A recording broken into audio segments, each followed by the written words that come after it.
It's time to talk LSU baseball with Mike Scarborough and Kendall Rogers of D1 Baseball. This is Batter Up.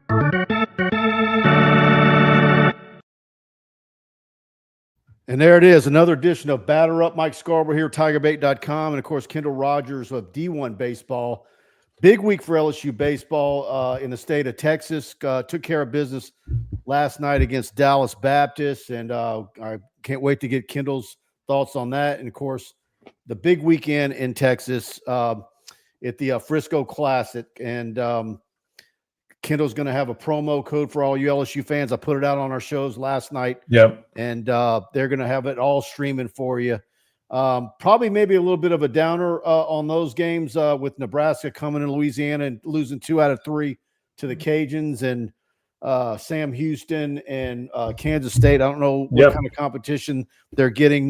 Not typically what you get when you either go to a Shriners or this tournament or whatever, but it's still early on, and I think Nebraska is probably looking to bounce back after that rough weekend.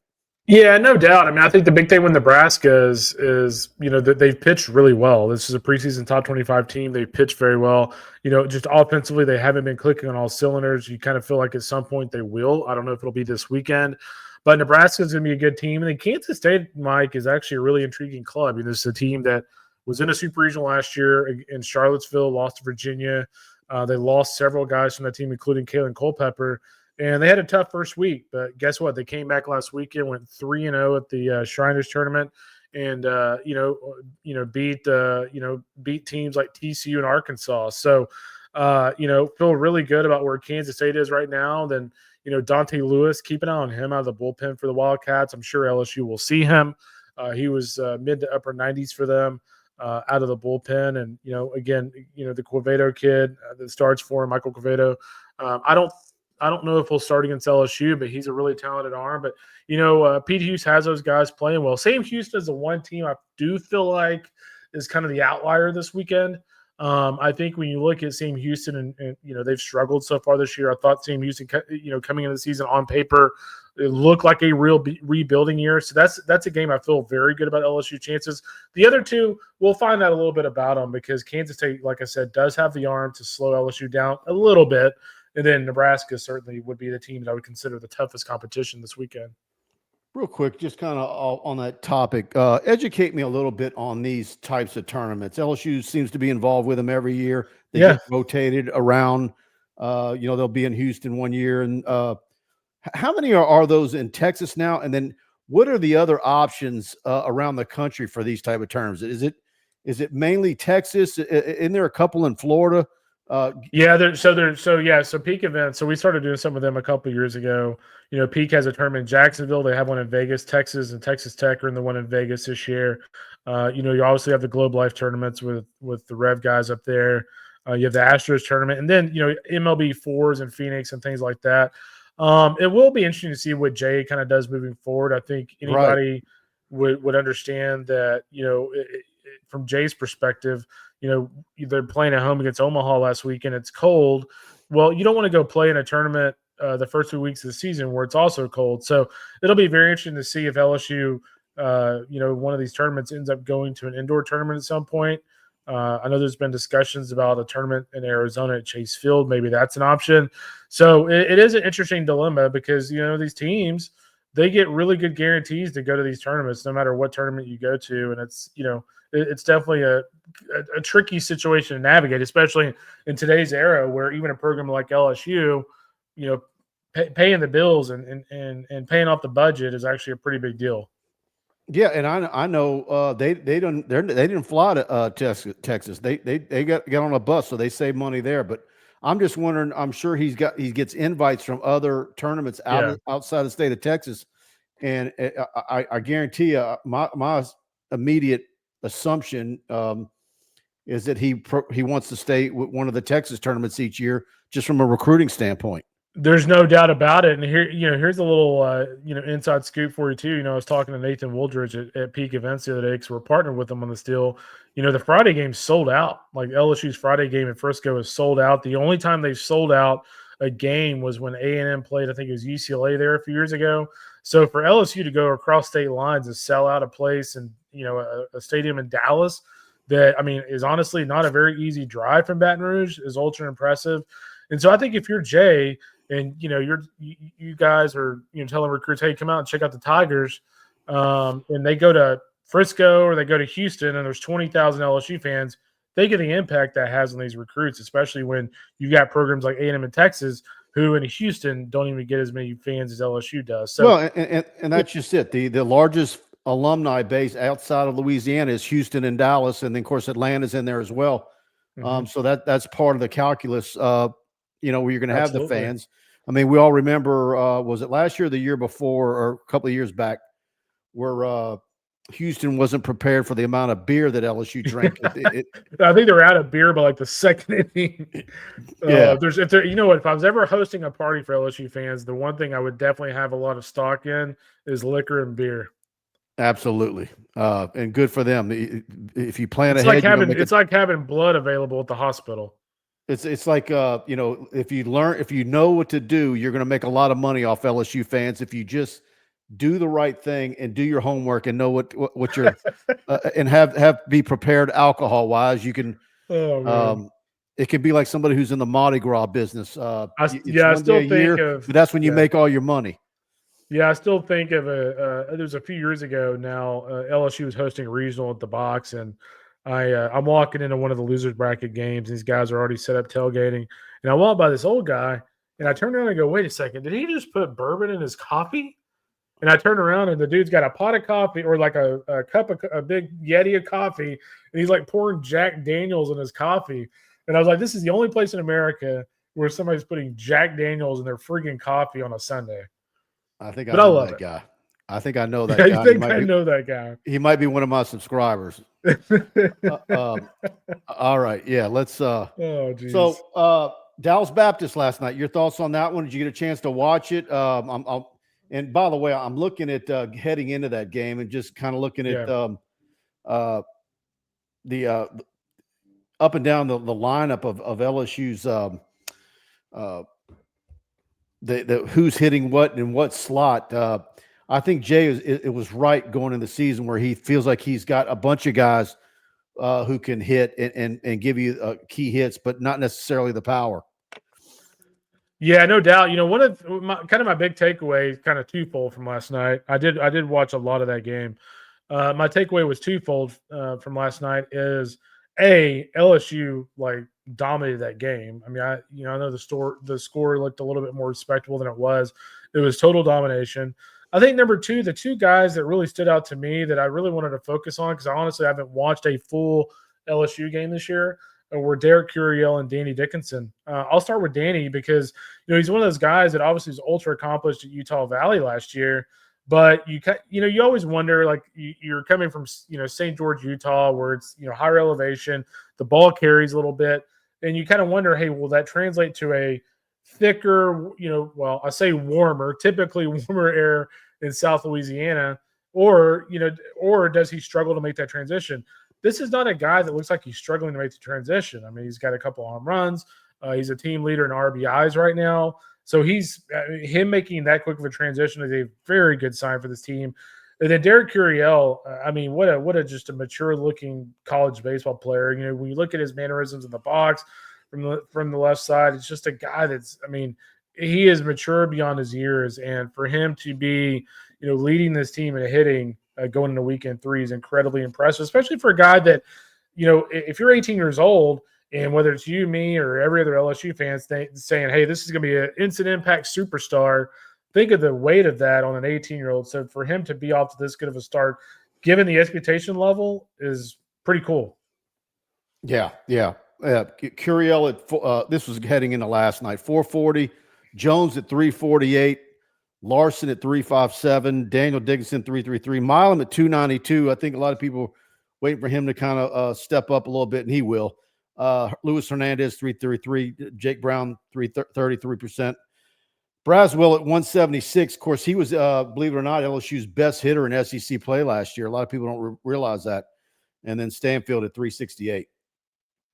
Yeah, no doubt. I mean, the Braswell thing does stand out a little bit, at 182 on the season. Obviously, I don't think that's going to stick. But, the beauty of this lineup, Mike, is like I don't think Brazel has to do much for them. I mean, I think if as long as guys like Stanfield are producing at a high level, Monster Milam, Danny, Curiel. I mean, as long as this core 5 or 6 guys are clicking on all cylinders, like Brazel is just icing on the cake. Like any production he gives you, is like getting a free appetizer, man. So, I'm not too worried about him.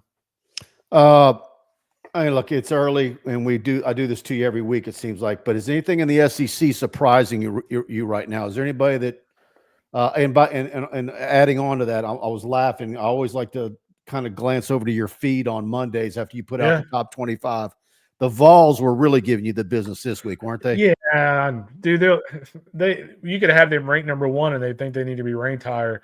I'll see them this weekend. So the really interesting thing is I'll see them in A&M and Mississippi State all in the same place. So seeing all 3 of those teams and being able to compare them will be important.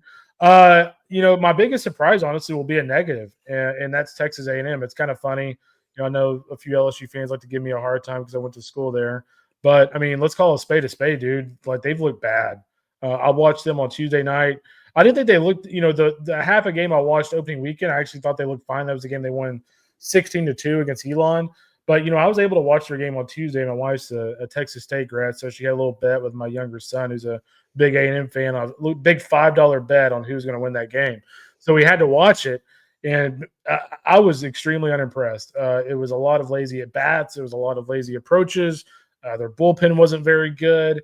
And it's really interesting because, it's easy to say, well, they have a first-year coach, so they're going to go through some things.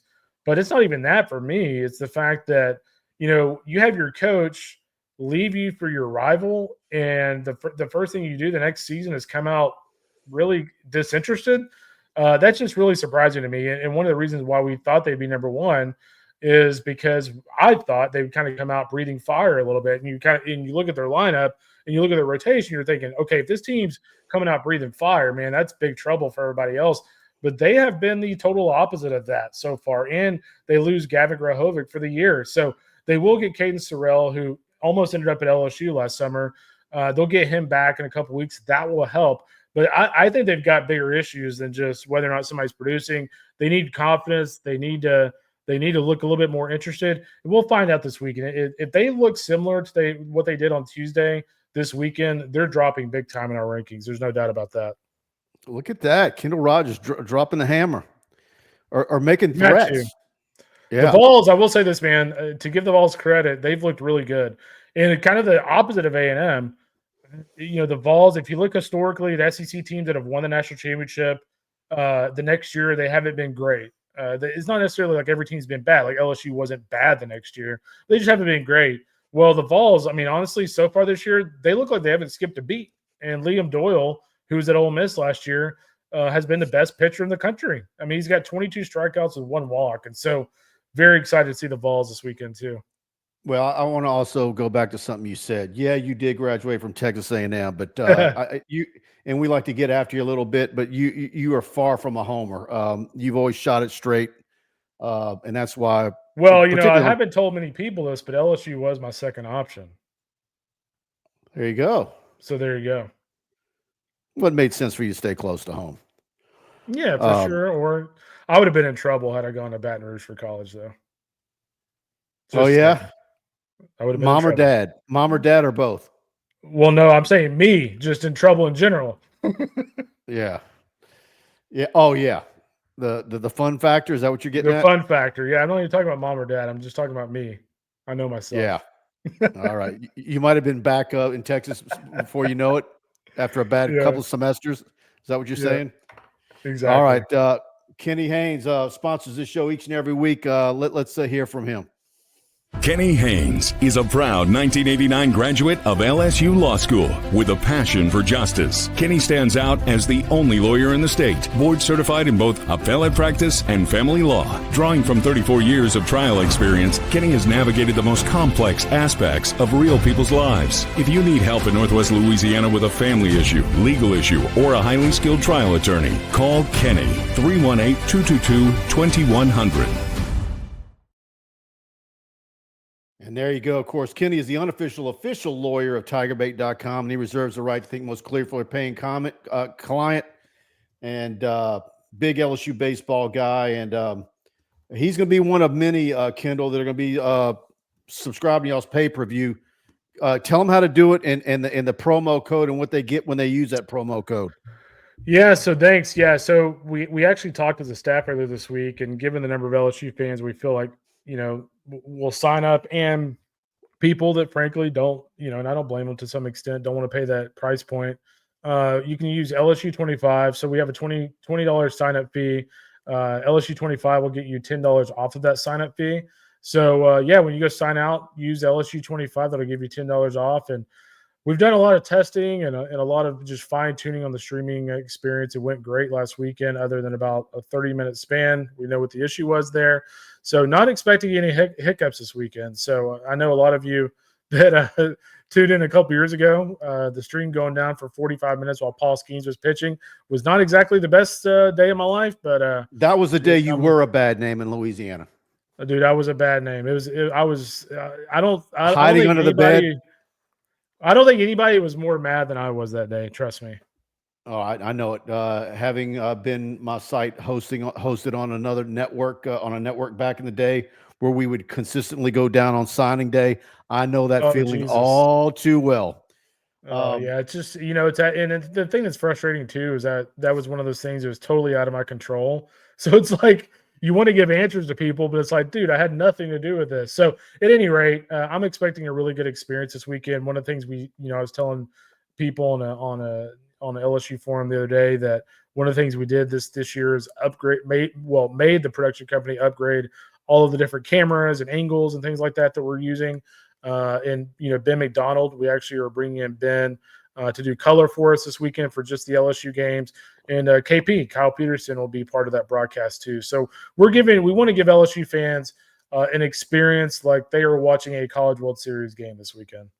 That's awesome. That's awesome. And yeah, because last night I'm texting you while we're live doing Tiger Bait Live, and I'm like, was it LSU 10 or LSU 20? So you went to the code is LSU 25. So in a span of a week, you went up 15 points on the discount. Yeah, man, why not? Like, I love LSU fans. It's kind of funny. I actually got like a bunch of hate mail last night. I'm not even going to say his name because people will go after me. But there's a guy that does like a stream or something. And like I was getting emails. I was sitting there playing like NBA 2K with my kid. And all of a sudden I get like a bunch of emails of like somebody accusing me of bringing down some feed. I'm like, dude, I'm sitting there playing freaking NBA 2K with my 11-year-old. I know. I know which one you're talking about. And that's not, that wasn't you. That was somebody else. Okay. Yeah, it was very odd. I was like, wait, what are you talking about? So that was Flo, whatever, that was doing the Dallas Baptist game last night. Yeah. And I know. Yeah, just so people know, if that guy tries to do it this weekend and it goes down, it's not me. It'll be the production company. So I'm covering baseball in Houston this weekend, so it will not be me. Yeah. Well, who y'all sending to Frisco? Aaron Fitt will be in the house. So, Aaron might be a good guy to get on next week to talk about just what he saw. Aaron will be there. KP, Kyle Peterson will be there for, I want to say about 40 hours for us. So we'll have a lot of thoughts on LSU as well. So I'm just excited to see just the way they continue to look. I mean, I thought they looked great last night. Does that carry over? And, a lot of people are going to go back and look at the Omaha loss and go, oh man, like how do we lose a game like that? But, my takeaway from that game was, LSU was down and out, and they actually had a chance to win that game in the ninth inning. I look at that game more from that angle than I do if they lost that game. Well, LSU actually went up in your polls, or they stayed the same after that loss? They went up one spot. I mean, I just don't care, and I'll preach this to LSU fans too, because I had to preach it to Tennessee fans since they've been following college baseball for about 3 years. One loss in college baseball means literally nothing. It means nothing. Exactly. Like if you win the series, you win the damn series. Like who cares if LSU lost 5-4 in a game they had the winning run? Was it on second base? Like, okay, that happens in February in college baseball. Yeah. So, yeah. All right. Don't get me started on that rant, Mike. I've got you riled up. You're throwing down the gauntlet with A&M fans, and you're telling Vol fans that they've only been knowing about baseball for 3 years. Yeah, don't. I like it. I mean that jokingly, but like football fans that are just like, they look at a baseball game like it's a football game. It's just a totally different animal. That's like some of Skip Burtman's famous speeches that he does, where he talks about when he first arrived in Baton Rouge and the things LSU fans would say to him as they were Oh learning. yeah. Well, I go back to a story Maneri told me just several years ago. It was after they won the championship, and he was like, I finally realized like how big of a deal baseball was at LSU, because he goes, we win the national championship. And I want to say it was like the Kiwanis Club. It might have been the first pitch banquet. I can't remember which one of those it was. My memory's a little fuzzy. But Paul was like, he's like, hey, Q&A session, whatever. And he says, older guy raises his hand, takes the microphone, and goes, Coach, congratulations on the national championship. We're really looking forward to winning it back-to-back. And he's like, it was like at that point, I realized, like, man, this place really cares about baseball. Like, can you just enjoy this for a little bit? So, yeah, man, it's just a little different. yeah, well, it's absolutely crazy. And that you bring him up, what a crazy series it's going to be to end the season. LSU at South Carolina, last SEC season of the series of the season, and Jay Johnson bringing LSU to face the Gamecocks and Paul Maneri. That's going to be odd. That'll be really interesting. Paul's team's off to a really good start. I mean, they really haven't played anybody, but they have Clemson this weekend. So as LSU fans are following what the Tigers do, I mean, that'll be a big series out between Clemson and South Carolina this week, and we'll find out a lot about where South Carolina is. And yeah, that would actually be really cool if that series means something in the year. I mean, I'm a little skeptical that South Carolina has staying power, but who am I to say on February 27th they don't? Do you have a Paul Maneri impersonation? Not really. Not really. Not a good one. I have a little dog in here that had just had surgery, and so there you go. She apparently does not like Paul Maneri. Yeah, let's go ahead and end this now. Obviously, somebody might be at the door, but we'll talk to you again next week, Kendall. You got it, brother. Be good. Good luck to the Tigers. All right, buddy. Thanks. All right, man.